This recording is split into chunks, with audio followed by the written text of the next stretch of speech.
Bismillahirrahmanirrahim. Assalamualaikum warahmatullahi wabarakatuh. Alhamdulillahirabbil alamin wa bihi nasta'inu ala umurid dunya waddin. Wassalatu wassalamu ala asyrafil anbiya'i wal mursalin. Rabbi shrah li sadri wa yassir li amri wahlul 'uqdatam min lisani yafqahu qawli. Amma ba'd. Alhamdulillah, pada kesempatan yang sangat berbahagia ini kita masih diizinkan oleh Allah untuk kembali bertatap muka meskipun secara tidak langsung. Oh iya, saya punya pertanyaan. Kalian bisa melihat video ini atau melihat video kultum dari pemateri-pemateri PCIM Arab Saudi sebelumnya? Kalian lihatnya dari mana? Kalau nggak dari Facebook, ya Instagram kan? Nah, itu menunjukkan bahwasannya Facebook dan Instagram yang merupakan bagian dari sosial media ini bisa memberi kebermanfaatan yang luar biasa. Salah satunya ada program serial kultum PCIM Arab Saudi ini. Nah, sosial media itu sebenarnya ibarat sebuah pisau.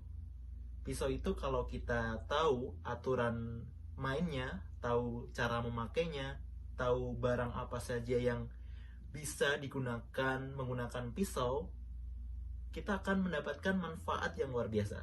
Contohnya, dengan pisau kita bisa memotong buah-buahan. Dengan pisau kita bisa memotong sayur-sayuran. Yang dengan sayur-sayuran tersebut, nantinya setelah kita potong, kita masak. Dan setelah kita masak, bisa kita makan. Nah, akhirnya kan memberikan manfaat kan untuk kita.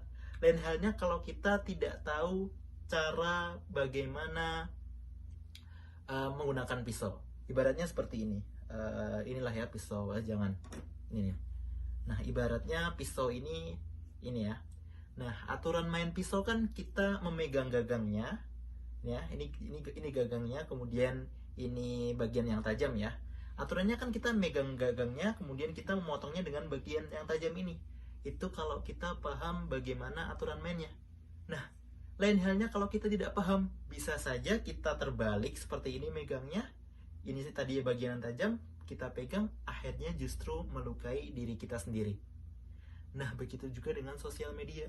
Sosial media itu, kalau kita tahu bagaimana cara mainnya, bagaimana agar kita tidak lalai ketika bermain sosial media, bagaimana bisa memanajemen waktu, wah, kita akan bermanfaat banget di situ. Tapi kalau kita tidak tahu caranya, kita lalai, kita terlena, kita justru menggunakannya dengan untuk membuka hal-hal yang tidak bermanfaat, kita akan menjadi orang yang merugi seperti itu.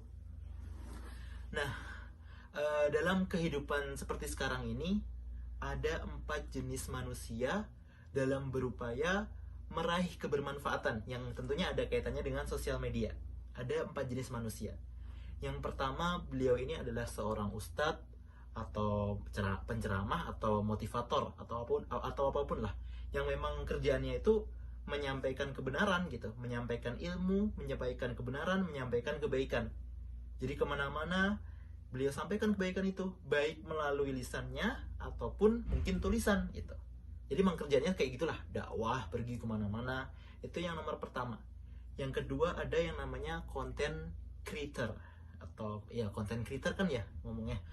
Nah, content creator itu atau editor atau apalah yang zaman sekarang ini lagi ngetren, itu kan kerjaannya dia memang misal ada seseorang ustadz memberikan ceramah, kemudian beliau rekam, kemudian beliau edit dan share di sosial media, atau beliau membuat sebuah karya yang bermanfaat yang akhirnya nanti beliau share juga di sosial media. Itu content creator. Yang ketiga ada orang yang hobinya itu emang cuman bisa nge-share aja gitu. Jadi setiap ada informasi, misalnya nih ada broadcast masuk ke grup WhatsApp gitu, broadcast tentang ada kajian Ustadz Fulan atau Ustadz siapa gitu. Nah, beliau dengan inisiatifnya ikut men-share broadcast tersebut. Itu yang ketiga. Yang keempat, ada jenis manusia yang beliau tuh hobinya cuma nontonin aja gitu. Jadi misalnya ada story lewat nih di WhatsApp, story keren, story video potongan-potongan ceramah. Nah, dia tuh cuma nonton aja. Ada lagi story lewat di Instagram, video yang keren, manfaat. Nah, dia cuma nontonin aja. Nah, orang yang keempat ini dia manfaat. Tapi sayangnya manfaatnya untuk dirinya sendiri, belum ke orang lain. Nah, ada satu hal yang menarik. Rasulullah SAW bersabda, hadis ini tentu sudah sering kita dengar ya sebenarnya. Man dalla ala khair falahu mislu ajri fa'ilih.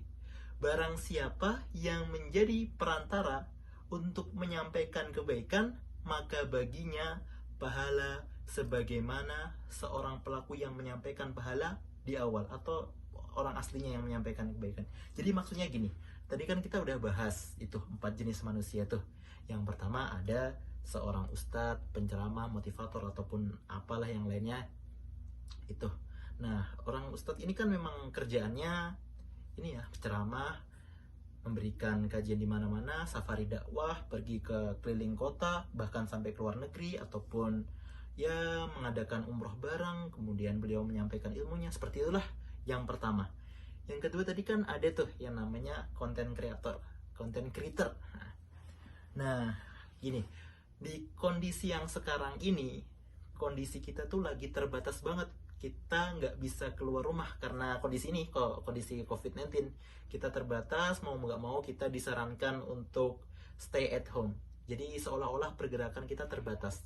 Tapi kan yang namanya dakwah itu nggak ada batasannya kan. Kita harus senantiasa menyampaikan kebenaran, berdakwah, sampai titik berhentinya adalah ketika ajal menjemput kita. Itu baru kita boleh berhenti. Tapi ketika ajal belum menjemput kita, kita tidak boleh berhenti untuk semangat berdakwah. Seperti itu.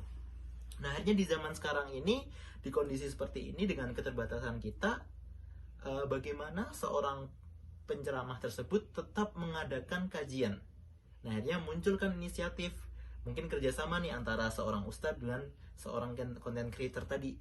Nah, sekarang kan kondisi seperti ini, akhirnya bagaimana tetap mengadakan kajian. Akhirnya kajiannya itu tetap dilakukan tapi secara online. Kan banyak nih sekarang live streaming kajian di Instagram atau di Facebook atau di Zoom, Google Meet dan lain sebagainya, bukan promosi ya. Nah, itu saking banyaknya sekarang, itu menarik sekali. Nah, tapi di balik itu semua kan pasti ada orang yang berjasa, yaitu tadi content creator yang mungkin dari awal dia itu kerjaannya memfasilitasi ustadz tersebut, menjadikan dia sebagai perantara, menanyakan kapan ketersediaan ustadz untuk bisa menyampaikan, kemudian membuat poster, dan akhirnya men-share. Itu tadi yang jenis kedua. Yang jenis ketiga juga mungkin dia ikut nge-share posternya supaya tersebar luas, supaya yang nanti akhirnya banyak yang bisa mengikuti atau mendengar kajian dari ustadz tersebut. Nah, ustadz tadi kan Masya Allah ya, dengan begitu mulianya beliau mendapatkan pahala yang luar biasa atas ilmu yang disampaikan. Nah, tapi yang menarik, dia orang yang kategori kedua dan ketiga tersebut. Nah, beliau ini tidak menyampaikan ilmu secara langsung, tapi beliau mendapatkan pahala karena termasuk kategori hadis Nabi Shallallahu Alaihi Wasallam yang tadi, yang mandalla ala khair falahu mislu ajri fa'ilih. Karena melalui dia menjadi perantara untuk menyampaikan kebaikan. Dia edit poster, dia share kemana-mana. Nah, beliau ini wewenangnya di sini sebagai perantara. Nah, dia ini konten kreator yang hobi yang share ini mendapatkan pahala dari situ, dari sabda Nabi, karena beliau bertugas sebagai perantara. Nah, itu menarik banget kan.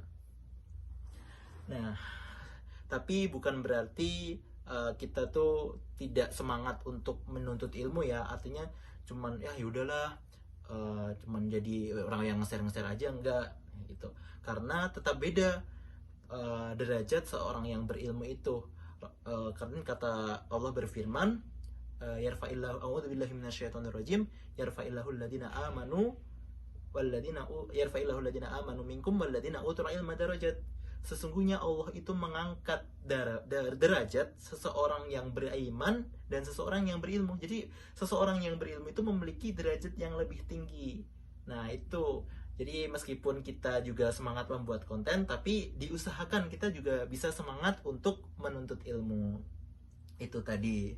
Nah, kenapa kita itu tadi ya, kita dianjurkan juga untuk banyak share-share kebaikan di zaman sekarang ini. Begini, di zaman sekarang ini semuanya serba ada di sosial media utamanya. Yang dari hal yang positif banget ada, sampai hal yang negatif banget juga ada. Yang negatif kan kita tahu lah, pastilah. Kemarin misalnya ada acara prank-prank nggak jelas itu ataupun yang lainnya yang nggak usah disebutin di sini lah ya. Yang positif pun juga ada, misalnya dengan tadi kajian-kajian itu. Nah, tugas kita sebagai seorang muslim yang baik, kita itu bagaimana caranya mengalahkan grafik perkembangan konten-konten yang negatif tadi. Dengan kita banyak-banyak men-share konten yang positif, dengan banyak-banyak membuat konten yang positif. Sehingga ya kita berharap konten-konten yang negatif tersebut bisa terkalahkan. Nah, itu meskipun ya kita tidak bisa memastikan ya di kondisi sekarang ini mereka bisa lumpuh total, enggak. Tapi seenggaknya disinilah peran kita. Kita sudah mempunyai amalan yang itu nantinya akan menjadi saksi bahwasannya, ya Allah, inilah amalanku, inilah usahaku untuk memenangkan Islam. Seperti itu.